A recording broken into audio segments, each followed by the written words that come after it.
Hi hello ಎಲ್ಲರಿಗೂ ನಮಸ್ಕಾರ. ನಾನು ನಿಮ್ಮ ಲಕ್ಷ್ಮೀಗೌಡ ಮಾತಾಡ್ತಿರೋದು.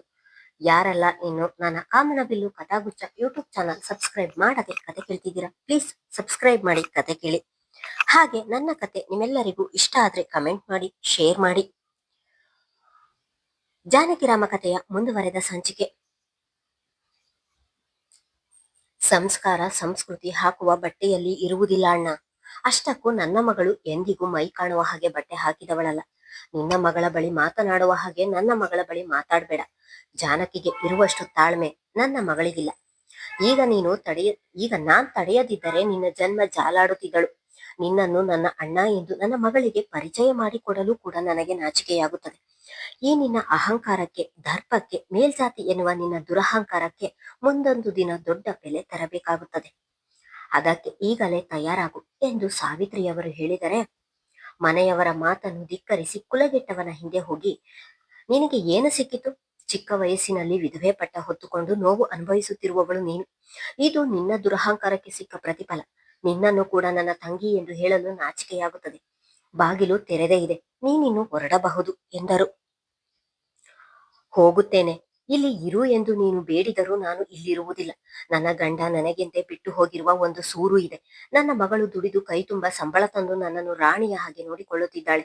ಹೀಗಿರುವಾಗ ಗತಿಗೆಟ್ಟು ಇಲ್ಲಿಗೆ ಬರ್ತೀನಿ ಎಂದು ಕನಸಿನಲ್ಲಿಯೂ ಎಣಿಸಬೇಡ ಎಂದು ಶಾಸ್ತ್ರಿಗಳಿಗೆ ಹೇಳಿದವರು ಜಾನಕಿಯ ಬಳಿಗೆ ಹೋಗಿ, ಜಾನಕಿ, ಇದು ನಿನ್ನ ಜೀವನ, ನಿನ್ನ ಇಷ್ಟ.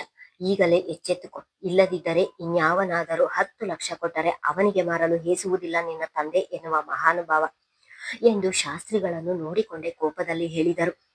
ಅಷ್ಟರಲ್ಲಿ ಸಾವಿತ್ರಿಯವರ ಬಳಿ ಬಂದ ಸುಪ್ರಭಾ ಅವರು, ಸಾವಿತ್ರಿ, ನಿನ್ನ ಗಂಡ ಎಂದರು ಪ್ರಶ್ನಾರ್ಥಕವಾಗಿ. ಅವರಿಗೆ ಸಾವಿತ್ರಿಯವರ ಗಂಡ ಇಲ್ಲ ಎಂದು ತಿಳಿದಿರಲಿಲ್ಲ. ಅದು ತಿಳಿದಿದ್ದು ಸುಬ್ರಹ್ಮಣ್ಯ ಶಾಸ್ತ್ರಿಗಳಿಗೆ ಮಾತ್ರ. ಆದ್ರೆ ಅವರು ಯಾರಿಗೂ ಹೇಳಿರಲಿಲ್ಲ.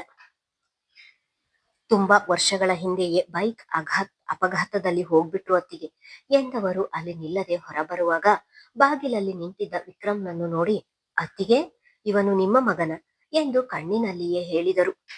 ಸಾವಿತ್ರಿಯವರ ಮಾತಿಗೆ ಸುಪ್ರಭಾ ಅವರು ಹೌದು ಎಂದು ತಲೆಯಾಡಿಸಿದರು.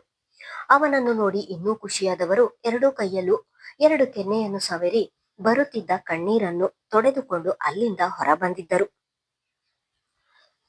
ಸುಬ್ರಹ್ಮಣ್ಯ ಶಾಸ್ತ್ರಿಗಳಿಗೆ ಅಣ್ಣ ತಮ್ಮಂದಿರ ಜೊತೆಗೆ ಇದ್ದಿದ್ದು ಒಬ್ಬಳೇ ತಂಗಿ, ಅದು ಸಾವಿತ್ರಿ. ಸಾವಿತ್ರಿ ತಂಗಿ ಎಂದು ತುಂಬಾ ಪ್ರೀತಿಯಿಂದ ನೋಡಿಕೊಳ್ಳುತ್ತಿದ್ದರು. ಆದರೆ ಸಾವಿತ್ರಿ ಅವರು ಬೇರೆ ಜಾತಿಯವರನ್ನು ಪ್ರೇಮಿಸಿದ್ದರಿಂದ ಎಲ್ಲರೂ ವಿರೋಧಿಸಿದರು. ಪ್ರೀತಿಸಿದವರನ್ನು ಬಿಡಲಾಗದೆ ಎಲ್ಲರ ವಿರೋಧದ ನಡುವೆಯೂ ಮನೆ ಬಿಟ್ಟು ಹೋಗಿ ಪ್ರೀತಿಸಿದವರನ್ನು ಮದುವೆಯಾಗಿದ್ದರು.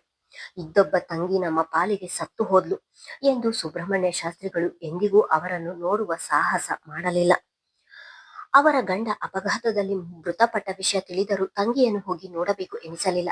ಸಾವಿತ್ರಿಯವರು ಕೂಡ ಬೇಡ ಎಂದರೂ ಮದುವೆಯಾಗಿ ಈಗ ತವರಿಗೆ ಬಂದಿದೀಯಾ ಎಂದು ಹಂಗಿಸುತ್ತಾರೆ ಎಂದು ಆಲೋಚಿಸಿ ಅವರು ಕೂಡ ಎಂದಿಗೂ ತವರ ಕಡೆ ಮುಖ ಮಾಡಲಿಲ್ಲ. ಹೊರಗೆ ಬಂದ ನಯನ ಕೋಪದಲ್ಲಿ ಕಾಲು ನೆಲಕ್ಕಪ್ಪಳಿಸುತ್ತಾ ಮತ್ತು ಕೈಮುಷ್ಟಿ ಮಾಡಿ ತನ್ನ ಬೈಕಿಗೆ ಗುದ್ದಿ ಆಗ ತಾನೇ ಕೋಪವನ್ನು ಹೊರಹಾಕುತ್ತಿದ್ದಳು. ಅವಳ ಸ್ಥಿತಿಯನ್ನು ಆಗ ತಾನೇ ಕಚೇರಿಯಿಂದ ತನ್ನ ಬೈಕಲ್ಲಿ ಬಂದ ಅರ್ಜುನನ ಕಣ್ಣಿಗೆ ಬಿದ್ದಿದ್ದಳು. ಅವಳನ್ನು ಜಾನಕಿಯ ಮನೆ ಮುಂದೆ ನೋಡಿದವನು ಅಂದಿನ ದೇವಸ್ಥಾನದಲ್ಲಿ ನಡೆದ ಘಟನೆಯನ್ನು ನೆನೆದು ಭಯಭೀತನಾಗಿ, ಈ ಗಯ್ಯಾಳಿ ಯಾಕೆ ಜಾನಕಿಯ ಮನೆ ಮುಂದೆ ಬಂದು ನಿಂತಿದ್ದಾಳೆ ಎಂದುಕೊಂಡವನು ಒಂದು ಬದಿಗೆ ಬೈಕ್ ನಿಲ್ಲಿಸಿ ನಯನಾಳ ಮುಂದೆ ಬಂದು ನಿಂತು, ಏಯ್ ಗಯ್ಯಾಳಿ, ಮತ್ತೆ ಈ ಕಡೆ ಬರ್ಬೇಡಿ ಎಂದು ಹೇಳಿದ್ರು ಮತ್ತೆ ಯಾಕೆ ಇಲ್ಲಿಗೆ ಬಂದಿದ್ದೀಯಾ? ಆ ನಿನ್ನ ಗೆಳೆಯನು ಬಂದಿದ್ದಾನ? ಮತ್ತೇನು ಅವಂತರ ಮಾಡಲು ಬಂದಿದ್ದೀರಾ ಎಂದು ಒಂದೇ ಸಮ ಅವಳ ಮೇಲೆ ಹರಿಹಾಯ್ದಿದ್ದನು. ಮೊದಲೇ ಕೋಪದಲ್ಲಿದ್ದವಳು ಅರ್ಜುನನ ಮಾತಿಗೆ ಮತ್ತೆ ಕೋಪಗೊಂಡು, ನೀನು ಯಾವ ಗಳಿಗೆಯಲ್ಲಿ ನನಗೆ ರಸ್ತೆಯಲ್ಲಿ ಸಿಕ್ಕಿದ್ಯೋ ಅವಾಗಿನಿಂದಲೂ ಒಂದಲ್ಲ ಒಂದು ಸಮಸ್ಯೆ ಎದುರಾಗುತ್ತಲೇ ಇದೆ. ನೀನು ಯಾಕೆ ನನ್ನ ಕಣ್ಮುಂದೆ ಬಂದೆ ಎಂದು ಒಡನೆ ಅರ್ಜುನನ ಕೊರಳ ಪಟ್ಟಿ ಹಿಡಿದವಳು ಕಣ್ಣಲ್ಲಿ ನೀರು ತುಂಬಿಕೊಂಡು ಹೇಳುತ್ತಿದ್ದಳು. ಶಾಸ್ತ್ರಿಗಳು ಆಡಿದ ಮಾತಿನಿಂದಲೇ ನನ್ನ ತಂದೆ ತಾಯಿ ಪ್ರೀತಿಸಿದ್ದಾರೆ. ಅದಕ್ಕೆ ಮನೆಯವರು ಒಪ್ಪದೆ ಹೋದಾಗ ಇಬ್ಬರು ಕುಟುಂಬದಿಂದ ಹೊರಬಂದು ಮದುವೆಯಾಗಿ ಜೀವನ ಮಾಡುತ್ತಿದ್ದಾರೆ. ಅದಕ್ಕೆ ನನ್ನ ತಾಯಿ ಇವರಿಂದ ಓಡಿ ಹೋದವಳು ಎಂಬ ಹಣೆಪಟ್ಟಿ ಕಟ್ಟಿಕೊಂಡಿದ್ದಾಳೆ ಎಂದು ಅರಿತವಳು ಶಾಸ್ತ್ರಿಗಳ ಮೇಲಿನ ಕೋಪವನ್ನೆಲ್ಲ ಅರ್ಜುನನ ಮೇಲೆ ತೋರಿಸುತ್ತಿದ್ದಳು. ಅರ್ಜುನನಿಗೆ ಮಾತ್ರ ಅವಳ ಯಾವ ಮಾತು ಅರ್ಥವಾಗದೆ ಮೂಕನಾಗಿ ನಿಂತಿದ್ದನು. ಹೊರಗೆ ಬಂದ ಸಾವಿತ್ರಿ ಅವರಿಗೆ ಮಗಳು ಯಾರದೋ ಕೊರಳ ಪಟ್ಟಿ ಹಿಡಿದು ಜಕ್ಕುತ್ತಿರುವುದನ್ನು ನೋಡಿದವರು ಒಡನೆ ಅವಳ ಬಳಿ ಬಂದು, ನಯನಾ, ಏನ್ ಮಾಡ್ತಿದೀಯ? ಬಿಡು ಅವನನ್ನ ಎಂದು ಹೇಳಿದರು. ಇಲ್ಲ ಅಮ್ಮ, ನಾನು ಬಿಡುವುದಿಲ್ಲ. ಇಷ್ಟೆಲ್ಲ ಆಗಲು ಇವನೇ ಮೂಲ ಕಾರಣ ಎಂದು ಅವನ ಕೊರಳಪಟ್ಟಿಯನ್ನು ಇನ್ನೂ ಬಿಗಿ ಮಾಡಿದಳು. ಅಲ್ಲಿಗೆ ಬಂದ ಮನೋಹರ್ ಅವರು, ಅರ್ಜುನ್, ಈ ಹುಡುಗಿ ಯಾರು? ಇಲ್ಲಿ ಏನು ನಡೆಯುತ್ತಿದೆ ಎಂದು ರೇಗಿದ್ದರು. ಆದ್ರೆ ಮನೋಹರ್ ಅವರು ಸಾವಿತ್ರಿ ಅವರ ಮುಖ ನೋಡಿರಲಿಲ್ಲ. ಮಗನೆಡೆಗೆ ತಿರುಗಿ ನೋಡುತ್ತಿದ್ದ ಮನೋಹರ್ ಅವರನ್ನು ನೋಡಿದ ಸಾವಿತ್ರಿ ಅವರ ಮುಖ ಖುಷಿಯಲ್ಲಿ ಅರಳಿತು. ಒಡನೆಯೇ, ಮನೋಹರ್, ಹೇಗಿದ್ದೀಯಾ ಎಂದರು. ಒಂದು ನಿಮಿಷ ಅವರನ್ನೇ ನೋಡಿದ ಮನೋಹರ್ ಅವರು, ಸಾವಿತ್ರಿ, ನೀನು ಇಲ್ಲಿ ಎಂದು ಉದ್ಗಾರ ಹೊರಡಿಸಿದರು. ನಾಯನ ತಕ್ಷಣ ಅರ್ಜುನನ ಕೊರಳಪಟ್ಟಿ ಬಿಟ್ಟು ದೂರ ಸರಿದು ನಿಂತಳು. ಎಷ್ಟು ವರ್ಷ ಆಯ್ತು ಸಾವಿತ್ರಿ ನಿನ್ನನ್ನು ನೋಡಿ ಎಂದರು. ಅಲ್ಲಿ ನಿಂತು ನೋಡುತ್ತಿದ್ದ ಜನರನ್ನು ನೋಡಿ, ಸಾವಿತ್ರಿ, ಬಾ ನಮ್ಮ ಮನೆಗೆ ಹೋಗಿ ಮಾತನಾಡೋಣ ಎಂದು ಅವರ ಮನೆಗೆ ಕರೆದರು. ಆದ್ರೆ ನಾಯನಾಳಿಗೆ ಮಾತ್ರ ಅವರ ಮನೆಗೆ ಹೋಗಲು ಇಷ್ಟವಿಲ್ಲದೆ, ಅಮ್ಮ, ನೀನು ಹೋಗಿ ಬಾ, ನಾನು ಇಲ್ಲಿಯೇ ಇರುತ್ತೇನೆ ಎಂದಳು. ಅವಳ ಮಾತಿಗೆ ಸುಮ್ಮನೆ ಬಾ ಎಂದು ಗದರಿ ಅವಳ ಕೈ ಹಿಡಿದು ಕರೆದುಕೊಂಡು ಅರ್ಜುನನ ಮನೆಗೆ ಹೋಗಿದ್ದರು. ತುಂಬಾ ವರ್ಷಗಳ ನಂತರ ಸಾವಿತ್ರಿಯವರನ್ನು ನೋಡಿದ ತುಳಸಿಯವರು ಕೂಡ ತುಂಬಾ ಸಂತೋಷಪಟ್ಟರು. ಅದೇ ಖುಷಿಯಲ್ಲಿ ಎಲ್ಲರಿಗೂ ಕಾಫಿ ಮಾಡಿ ಬಂದಿದ್ದರು. ಅಲ್ಲ ಸಾವಿತ್ರಿ, ಇಷ್ಟು ವರ್ಷದಲ್ಲಿ ನಿಮ್ಮಣ್ಣ ಬೇಡ, ನಮ್ಮನ್ನೆಲ್ಲ ನೋಡ್ಬೇಕು ಎಂದು ಅನಿಸಲೇ ಇಲ್ವಾ ನಿನಗೆ? ಅದು ಹೇಗೆ ಮನಸ್ಸನ್ನು ಕಲ್ಲು ಮಾಡಿ ಬದುಕುತ್ತಿದೀಯಾ ಎಂದರು ಮನೋಹರ್. ಮನೋಹರ್ಮ ಮತ್ತು ಸಾವಿತ್ರಿಯವರು ಒಳ್ಳೆಯ ಸ್ನೇಹಿತರಾಗಿದ್ದರು. ಸಾವಿತ್ರಿ ಅವರ ಮದುವೆಗಿಂತ ಮೊದಲು ತುಳಸಿ ಜೊತೆ ಮನೋಹರ್ ಮದುವೆಯಾಗಿ ಅರ್ಜುನ್ ಕೂಡ ಹುಟ್ಟಿದನು. ನೆನಪಿರಲಿಲ್ಲ ಎಂದು ಹೇಗೆ ಸುಳ್ಳು ಹೇಳಲಿ ಮನೋಹರ್? ಬಾಯಿ ಬಿಟ್ಟು ಹೇಳುತ್ತಿರಲಿಲ್ಲ ಅಷ್ಟೇ. ಮನದಲ್ಲಿ ಪ್ರತಿದಿನ ನಿಮ್ಮನ್ನೆಲ್ಲ ನೆನೆಯುತ್ತಿದ್ದೆ ಎಂದವರು ಎದುರು ಕುಳಿತಿದ್ದ ಅರ್ಜುನನನ್ನು ನೋಡಿ, ಮನೋಹರ್, ಅರ್ಜುನ್ 1 ವರ್ಷದವನಿದ್ದಾಗ ನಾನು ಮನೆ ಬಿಟ್ಟು ಹೋಗಿದ್ದು, ಈಗ ಎಷ್ಟು ದೊಡ್ಡವನಾಗಿದ್ದಾನೆ ಎಂದರು. ಮಕ್ಕಳು ಹಾಗೆ ಅಲ್ವಾ ಸಾವಿತ್ರಿ, ಬಹುಬೇಗ ಬೆಳೆಯುತ್ತಾರೆ. ಅಲ್ಲದೆ ಅವರು ಬೇಗ ಬೆಳೆದು ನಮ್ಮನ್ನು ಮುದುಕರು ಎಂದು ತೋರಿಸಬೇಕಲ್ಲ, ಅದಕ್ಕೆ ಎಂದು ನಗುತ್ತಾ ಹೇಳಿದವರು, ಸಾವಿತ್ರಿ, ಇವಳು ನಿನ್ನ ಮಗಳ ಎಂದರು. ಹೌದು ಮನೋಹರ್, ನನಗೆ ಇರುವುದು ಇವಳೊಬ್ಬಳೆ ಮಗಳು ಎಂದರು. ಒಬ್ಬಳೆ ಮಗಳೆಂದು ಮುದ್ದಾಗಿ ಬೆಳೆಸಿದ್ದೀರ, ಅದಕ್ಕೆ ಇಷ್ಟೊಂದು ಕೊಬ್ಬು ಇವಳಿಗೆ ಎಂದು ತಲೆ ತಗ್ಗಿಸಿಯೇ ಕಾಫಿ ಕುಡಿಯುತ್ತಿದ್ದ ನಯನಾಳನ್ನು ನೋಡಿಕೊಂಡು ಹೇಳಿದವನು, ಆಂಟಿ, ಈ ಗಯ್ಯಾಳಿಯ ಕಾಟವನ್ನು ನೀವು ಮನೆಯಲ್ಲಿ ಅದು ಹೇಗೆ ಸಹಿಸುತ್ತೀರಾ ಎಂದು ಕೇಳಿಯೇ ಬಿಟ್ಟನು. ಅವನ ಮಾತಿಗೆ ಒಡನೆಯೇ ಕತ್ತೆತ್ತಿ ಅರ್ಜುನನನ್ನು ಸುಡುವಂತೆ ನೋಡಿದವಳು ಕೋಪದಲ್ಲಿಯೇ ದುಮ್ಮುಗುಡುತ್ತಿದ್ದಳು. ನನ್ನ ಮಗಳು ಮುಂಗೋಪಿ ಅಷ್ಟೇ, ಅಷ್ಟು ಸುಲಭವಾಗಿ ಯಾರ ಬಳಿಯೂ ಜಗಳಕ್ಕೆ ಹೋಗುವುದಿಲ್ಲ.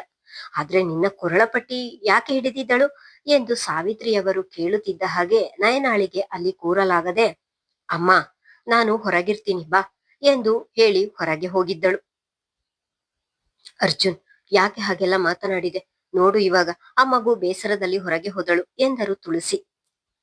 ಅಮ್ಮ, ನಿನಗೆ ಅವಳ ಬಗ್ಗೆ ಗೊತ್ತಿಲ್ಲ. ನಮಗೆ ಬೇಸರ ಮಾಡುತ್ತಾಳೋ ಹೊರತು ಅವಳು ಬೇಸರ ಮಾಡಿಕೊಳ್ಳುವುದಿಲ್ಲ.